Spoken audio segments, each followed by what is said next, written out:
Heather, we'd love to learn how you went about creating retail partnerships, and we'd love to also learn who are your retail partners, and then what feedback have you gotten from retailers on Shoppable? Do they like the product? Do they, of course, this is extra business for them.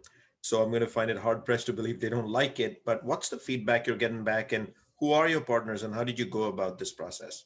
Yeah, absolutely. So, you know, from the initial process, I'm not going to lie, getting, partnerships with some of the biggest retailers and name brands in the country was definitely not easy.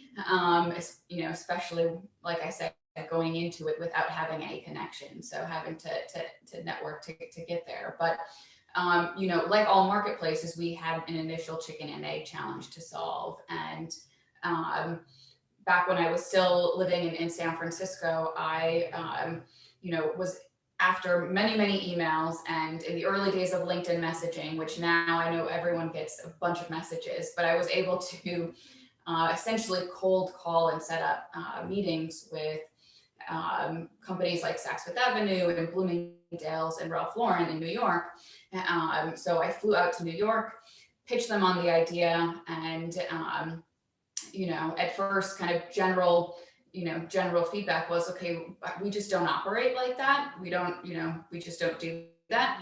And, like I was kind of saying earlier, obviously this technology never existed before. So I said, yeah, you're right. No one has. And then I had everybody really put their consumer hat on, like take off your retailer hat, which is like, this is the way things are, put on your consumer hat, and then walk them through the problems from a consumer standpoint, and was able to convince our first few retail partners to try it out. So that's how I was able to kind of get over that first hump of, okay, this sounds really interesting, but we don't do it, to, okay, well, we'll try this out. And that was really enough for us to be able to put together the technology, be able to test out our checkout technology, and then we were able to secure our launch partner, which also allowed us to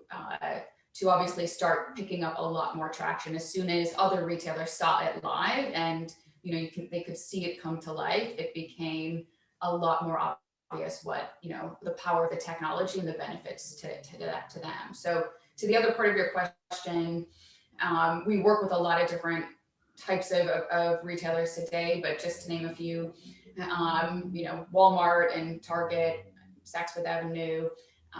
We've also recently integrated with Best Buy. So really big, amazing retail partnerships that we're so grateful to have. And then to, I think, the third part of the question, essentially, like, what are what do they, how do they think about it? And how retailers really see it now is that it is it's basically incremental revenue on top of what they normally get. So nothing that we do is replacing a retailer's website. There's always a time and a place where as a shopper you need that type of experience, but we're really bringing their products directly to the consumers, and then that's allowing them to see additional revenue, build closer relationships with or close new customers.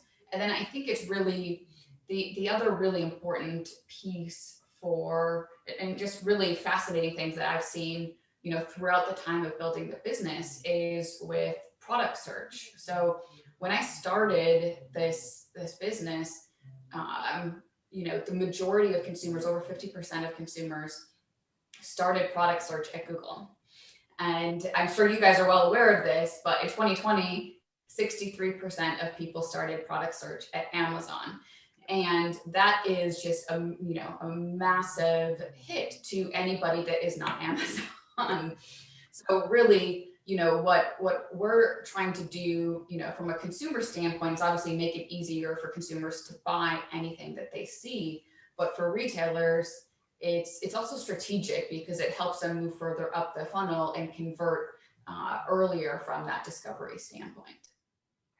So what I hear there, Shri, from what Heather said is that putting the consumer at the center of the journey will benefit the retailer by driving incrementality and moving them further up the funnel in terms of their ability to ultimately convert that consumer. So that's a really compelling message to retailers about why they should be part of your network of integrations.